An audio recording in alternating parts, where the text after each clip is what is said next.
Welcome to today's episode of the AI Trailblazer Podcast. Today we have a very exciting guest. He is none other than Aditya, the Chief Impact Officer and founder at Repurpose Global. So Aditya, it's a pleasure to have you here with us today as a guest. Let's start off with yourself. What is your background and what led you to start Repurpose Global? Yeah, thanks, Bruce, for having me on. And so inspired and energized by young folks like you, Thank you. seizing distribution through this kind of podcast medium. My name is Aditya. You can call me Adi. I'm one of the co-founders and serve as Chief Impact Officer at Repurpose Global. At Repurpose, our core mission is to fight and end plastic pollution. And that's, of course, a lofty goal. And I'll go into how we do that in a second. But on a personal note, I'm from Bangalore in India and grew up in this city that when I was born in the 90s, it was called the Garden City of India. By the time I left India to go to university in the US in 2015 or so, it was called already the Garbage City of India. So I saw in front of my eyes this downward spiral of plastic pollution and just waste really take over the city. And we started getting consumed by our own consumption in some ways. And so this problem of plastic waste was, of course, close to my heart. But I didn't really understand why that problem had emerged, right? I just complained about it like a lot of us do. So when I got to university, I was really energized to meet amazingly passionate and curious people. And I met up with my co-founders now, Peter and Swanika. And we got together to do research on the topic of plastic pollution. We did a research thesis on this topic. It was something that jumped out to me as something that I had always complained about growing up, but I did not know anything about. So I jumped into the idea of wanting to do research about this problem. And as we did research, we uncovered a lot more about the social challenge of plastic waste beyond the environmental challenge. I think everyone knows about the environmental damage that plastic pollution causes on oceans and choking turtles with straws, etc. But and we've all seen images of that. But what often gets overlooked is the human cost of the plastic pollution problem, and that's primarily in the form of the fact that we are offloading the burdens of our consumption and dealing with it to millions of people who are at the extreme bottom of the social pyramid in what is called the informal waste recycling industry. These are all informal waste pickers who play a really important role in that they serve as the entry point for recycling globally, but are doing so at immense cost to themselves, where they're working in extremely horrible conditions, working in dump sites and dumping grounds and picking with their bare hands trash out of these dump sites and bringing anything that can be recycled to be recycled to the entry point of the supply chain. But they're doing so in a way that is, of course, very harmful to themselves. And so that was really eye-opening for me when we were doing this research. We moved to Mumbai to do a lot of work on the ground to understand the problem in complex urban environment like Mumbai in India, and really studied every aspect of the waste management ecosystem there, talked to anyone and everyone that was willing to speak with us, and ultimately compiled 200 pages of research that we realized no one would ever read. When we handed in our thesis, we realized that, okay, there's no impact that this will have. But after a year and a half of researching this problem, we'd become very attached to the problem as well. And so we said, okay, let's take a leap of faith and try to start up anything we can to do something about this problem. Not just the environmental problem of plastic waste, but also the human problem of how we are dealing with our waste. And that's how Repurpose was born. Back in 2019 or 2018 was when we handed in our thesis and started up Repurpose. And since then, we've really evolved our approach to addressing this problem. Our theory of change is very simple. It's one that if you want to move the needle on this problem, we need to equip the primary culprits, the CPG brands, the consumer goods companies that are putting all of this plastic and packaging out into the world. We need to help them take responsibility for the problem that they have created, right? Otherwise, we will never truly systematically solve this problem. So today we offer a bunch of solutions for CPG businesses and brands to take responsibility on plastic packaging, right from measuring and analyzing their own packaging use and setting data-backed pathways to replacing and reducing their packaging footprint, to, on the flip side, immediately taking action outside of their supply chain by strengthening waste management infrastructure all over the world. We have a global network of projects that are setting up that waste management infrastructure in a way that is ethical and efficient in places where plastic is most leaking into the environment from. And businesses can finance the recovery of plastic waste from nature through these projects and help those projects get scaled up. So more than happy to talk more about what we do, but I'll pause there. Really, our core goal is that if you want to take action on this problem, we need to approach it from a systematic view. We can't bet on any one solution. There's no single silver bullet. I wish there was one magic material that we can just immediately replace plastic with all over the world. It's a complex problem, right? There's a whole legacy of 30, 40, 50 years of plastic that's already been dumped into nature, that's already out there, that needs to be reclaimed. There's the ongoing challenge of replacing packaging and finding the right materials that are not unintentionally having damaging consequences themselves. And at the same time, there's the need for strengthening the waste management infrastructure, particularly with a global perspective. So that's really what we're about at Repurpose. It's a complex problem. We think that we've started to make some dents into the problem. We've partnered with 500 or so brands from all over the world. Some of the brands that you would recognize, like the Colgate and Cloroxes and PepsiCos of the world, to also a lot of challenger brands that are positioning themselves as wanting to be more sustainable from the get-go. And with that, we've just now crossed a milestone of having recovered 100 million pounds of plastic waste from nature in our history. And so, of course, that's a small dent relative to the problem, but we think we've now created this engine of impact that's demonstrably scaled in the last few years. And now we are really excited to build on that foundation and just scale up the impact that we can have. Right. That's awesome to hear. And thank you for the very detailed sharing about your background and your motivations on why you started Repurpose Global as well. So now I'd like to touch a bit more about the company. You mentioned things like you help CPG brands to be able to finance the recovery of their plastic waste, as well as waste management solutions. Now I'd like to dive into more specific examples of how exactly your platform helps CPG brands to do that. Yeah.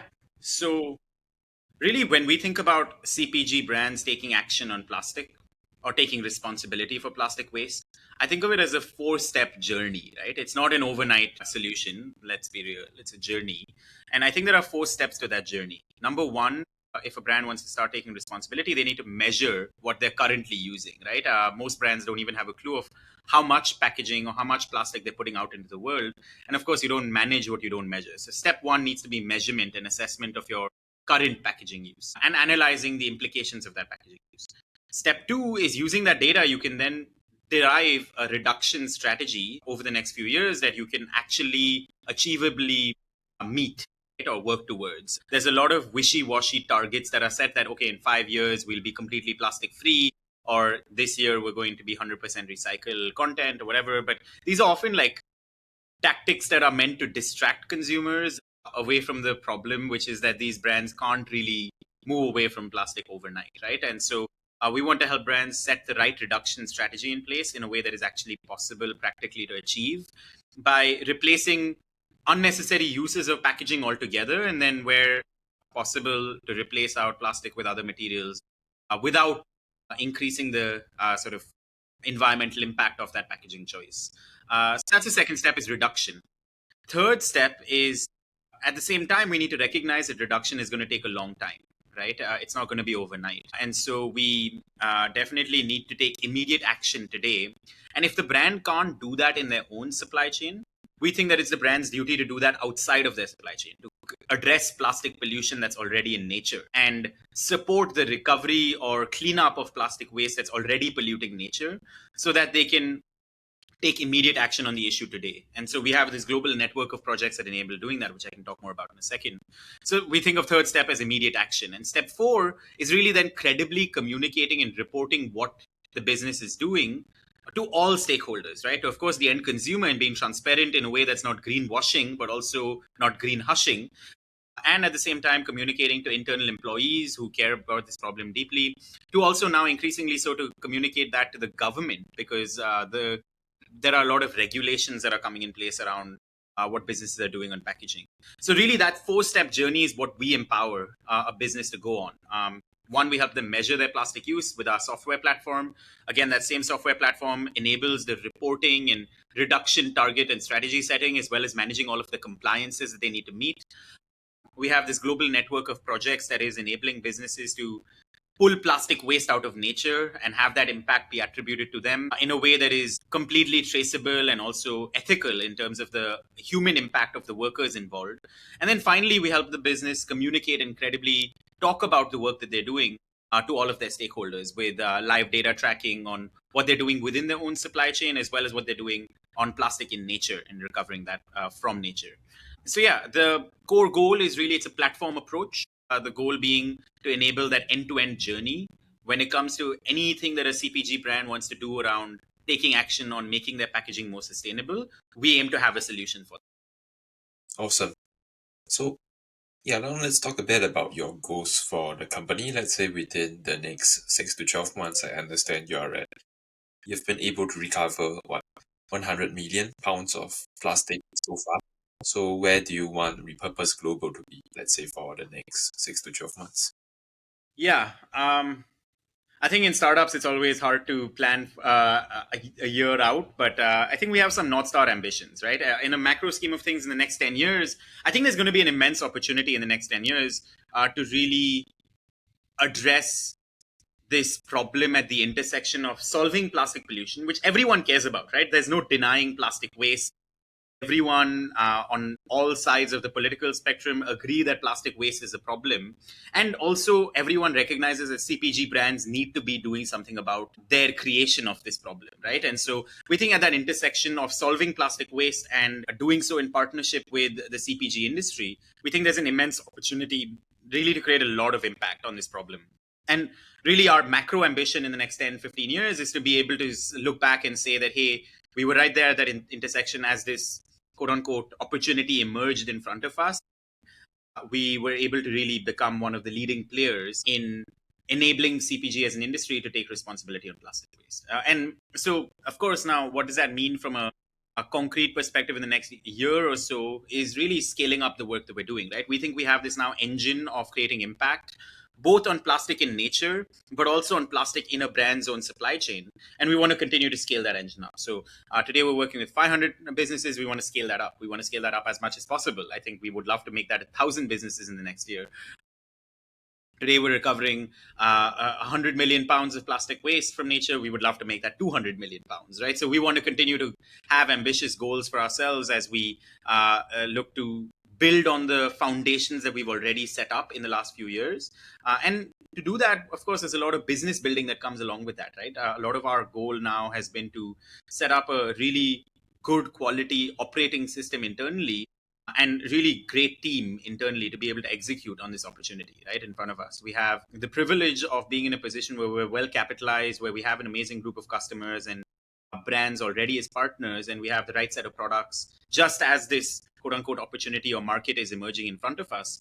And so really we need to make sure that we have the right team and the operating systems in place to go after that opportunities. That's been a lot of my internal focus, has been building out this internal team, but also having that team be grounded in the long-term vision and ambition of really systematically ending plastic waste, which I do believe is possible in the next 15, 20-year horizon if we can get the entire industry of CPG to collaborate with waste management as an industry.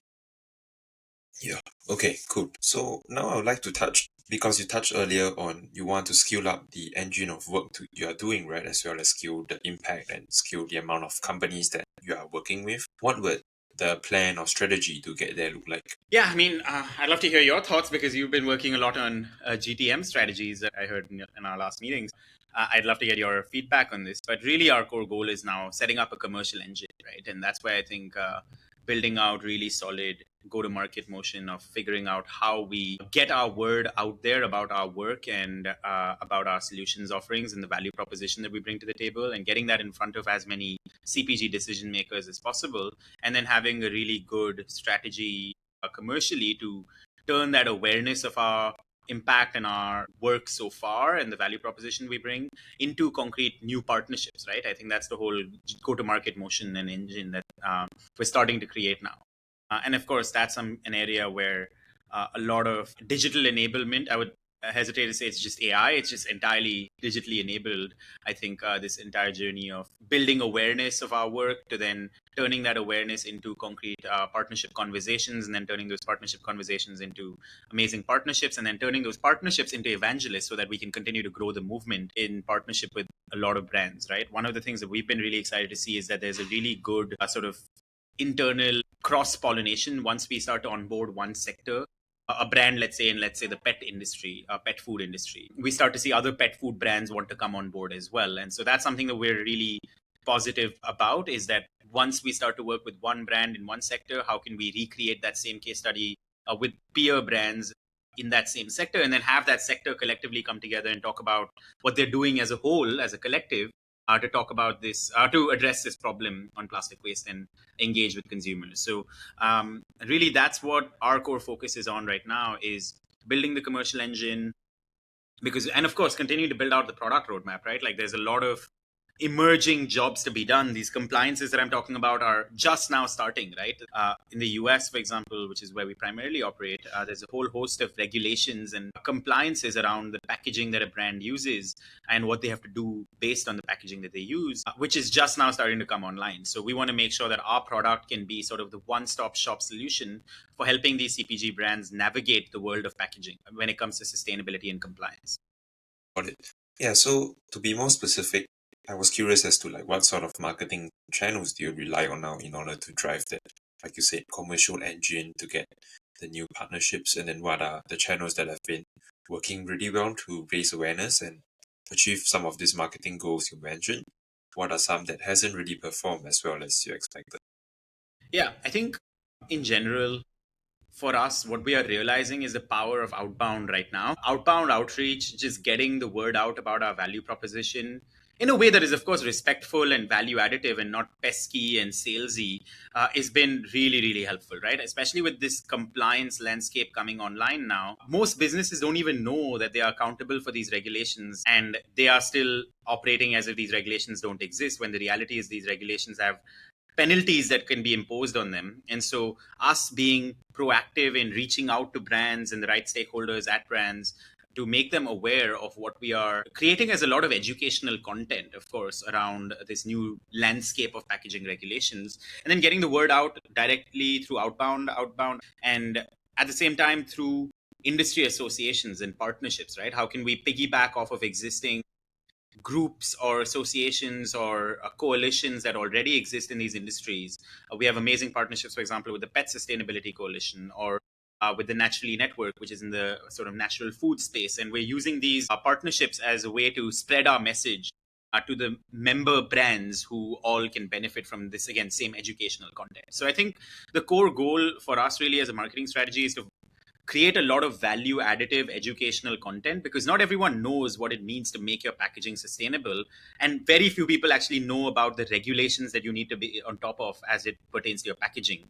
And so how can we create a lot of educational content? We have that internal industry expertise and thought leadership that we can put out there, and how can we use that as a way to build trust in the eyes of the decision maker at the brand, that okay, we know what we are saying, we can offer value additive value creation just through the content that we're creating, and then spreading that content in the right forms, right? Be that through direct outbound outreach, or through partnerships, or through our own sort of performance marketing channels. But really, for us, the core foundation is that really high quality educational content, because we know we have a lot of the expertise that brands in-house do not, and we want to make sure we can make that as available to them as possible. Awesome. Yeah, so now I would like to touch a bit on what are some of the challenges or bottlenecks that you faced while trying to grow Repurpose Global. It could be marketing related, or it could be just in general for the business.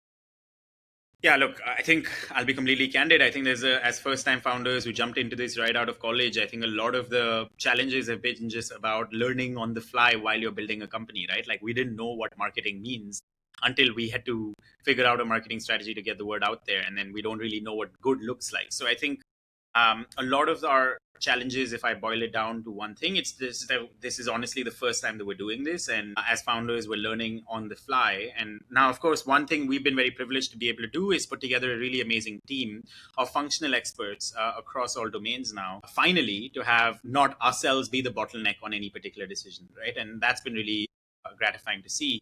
But I think in terms of challenges, the other challenge is really just getting the word out in a way that is can at the same time nurturing towards a commercial value proposition, right? On one end of the spectrum, we've been sometimes too direct or blunt and come across as salesy and therefore hurt our brand reputation in the process. On the other hand, sometimes we've done a lot of educational work without necessarily having a thoughtful approach of how to turn that educational interaction into a concrete partnership with the brand, right? So I think just figuring out that right balance, which I think we're now on track to do. And finally, I think it's just also being able to grow. This is a massive industry, right? CPG, there's thousands of brands, if not tens of thousands of brands in the US alone. And it is really, really tricky to figure out how we can build awareness and appreciation of our work within this target customer decision maker set, right? And I think that's been now started to be figured out with a more multi-channel marketing strategy. But at the same time, I think we're really bullish on educational content distributed through our own channels as well as through our partnerships with the right organizations and right forums. And I think that's what we will continue to see traction from. Got it. So you would say one of the ways that you've been overcoming this problem of the lack of educational awareness is just distributing the right message on the right channels, like the forums that you said, where all of these decision makers they potentially hang out. Yeah, I think it's more like how can we piggyback off of the existing communities, right? Like if there are existing communities that already are organized around a certain topic, like let's say the Pet Sustainability Coalition, it's a bunch of pet food brands or pet care brands who want to be interested in the topic of, who are interested in the topic of sustainability. Now, sustainability is a broad topic as well, right? Packaging is one specific subdomain within that. And we think we can bring expertise and educational content on that topic to that membership group, right? Now, that's of course a very low-hanging fruit example, but I think the message still stands that if we can really play up the role of partnership or figure out the role of how we partner with the right groups to spread our message far and wide, that will be a lot more efficient than us putting a lot of marketing dollars and spreading this word ourselves, right? Like what we're trying to do is really tap into the existing communities that brands are already a part of. And I think ultimately that is one aspect. I think, of course, we have to do a lot of work in getting the right content developed as well. I think that's a challenge, but it's been definitely helpful to use a lot of the new tools that are coming out to really just keep our understanding of these problems, but then turn it into different forms or digestible pieces of content at a much rapider pace. So yeah, that's some of the things that we're focusing on. Okay, interesting.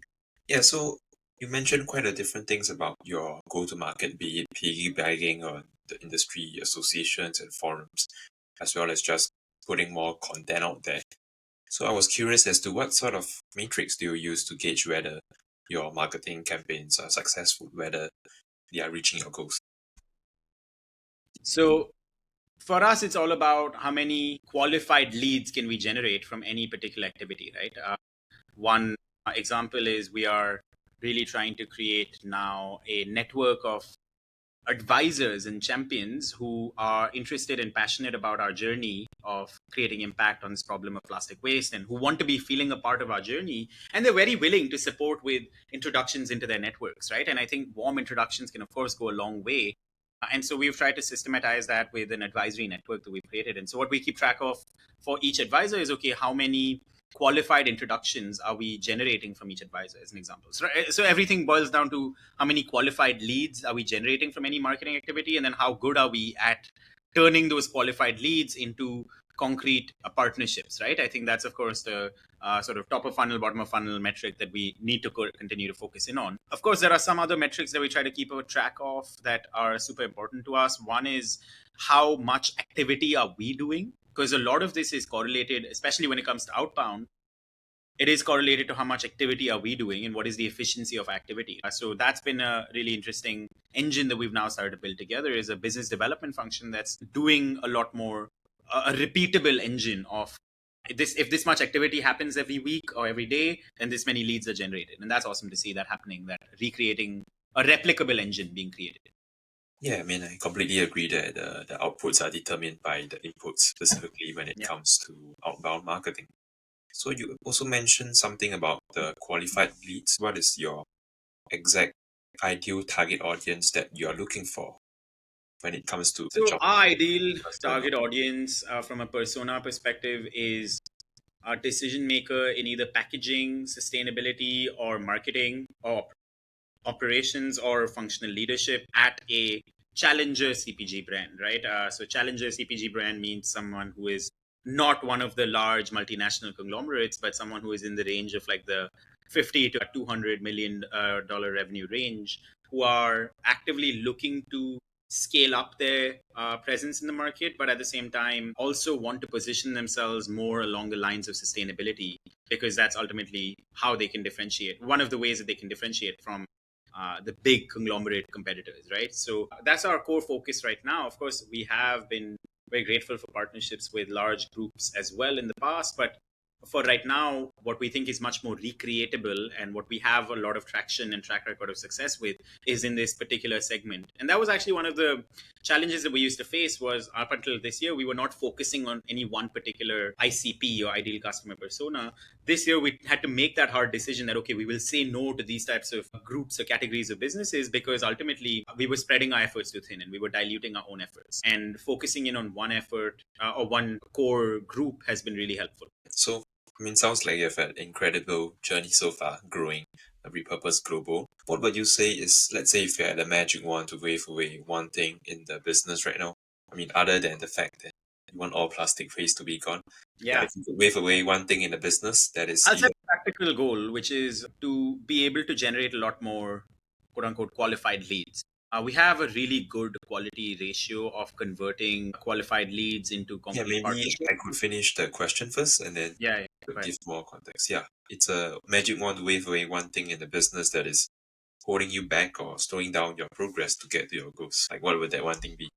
Yeah, it's really just the number of top of funnel qualified leads that we generate, right? Because ultimately, we've seen now a really good track record of taking a qualified lead in the top of the funnel and converting them into a partner, and then actually holding on to that partner. We've seen really strong retention rates as well, and then not just retention but customer expansion as well. So for us, our practical goal, I wish I could wave away all of the plastic in nature, but I think a more immediately attainable goal is really to say, okay, how can we maximize our number of qualified leads that we're generating? So how many potential partnership conversations are we having at the top of the funnel?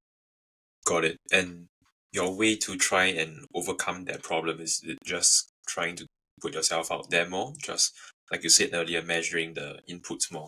I think it's a variety of things, right? Like all of our strategies are right now around how can we figure out the right ways to grow the number of qualified leads. And of course, it's not a one channel strategy. I think that would be too non resilient, right? So it's a combination of our own outbound outreach, it's a combination of unlocking referrals from existing customers and brands that we already work with who are well connected in their industries themselves, piggybacking off of industry associations and existing groups, and working to create value additive content that we can spread in their networks, creating an internal advisory network that we have as an army of champions who are in our corner, who are willing to support us with folks that they think we should be working with, as well as then finally now starting to put some paid dollars behind either sponsorships at the right events, or at the same time just direct advertising that we can demonstrate to the right decision makers, again with value additive content being the core sort of landing page. So yeah, that's I think our multi-channel strategy.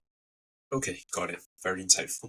So going into the last segment of our podcast here, what kind of trends or shifts are you seeing in your industry right now? And then how is that impacting the growth of Repurpose Global? We are in the middle of like a this industry getting created, right? Like packaging sustainability is now being created. It's not an industry that has long existed, otherwise we would not have this problem in the first place. So there's a whole host of like compliances and regulations that are happening right now, and all of this is we're hoping will sort of climax in a global plastics treaty that the world is negotiating right now at the UN level. Unfortunately, we just had a UN negotiation session on the global plastics treaty which did not get passed, but the hope is that that will get passed in the next year or two to come. And at the same time, while that global treaty is being worked out, there's a lot of country level and state level regulations and compliances that are rapidly emerging, because at the end of the day, everyone recognizes that plastic waste is a problem. Everyone recognizes that we are not doing enough to recycle plastic waste well enough right now, and everyone recognizes that we need to be putting the right incentives in place for businesses to use the right packaging in the first place, right? And so all of these are changes that are being made or happening in real time. And so what we want to do is also be a expert who helps brands and businesses stay on top of all of this complex set of changes that are happening in real time. Awesome. Okay, that is a very inspiring mission to have, and I think that is a good way to conclude our podcast here. So, Aditya, thank you once again for your time and for sharing these valuable insights with our audience. It was a pleasure having you today and learning more about the impact Repurpose Global has had on, reshaping how CPG brands manage their plastic waste in a sustainable manner. Thank you, Bruce. I appreciate it. And thank you for having me on.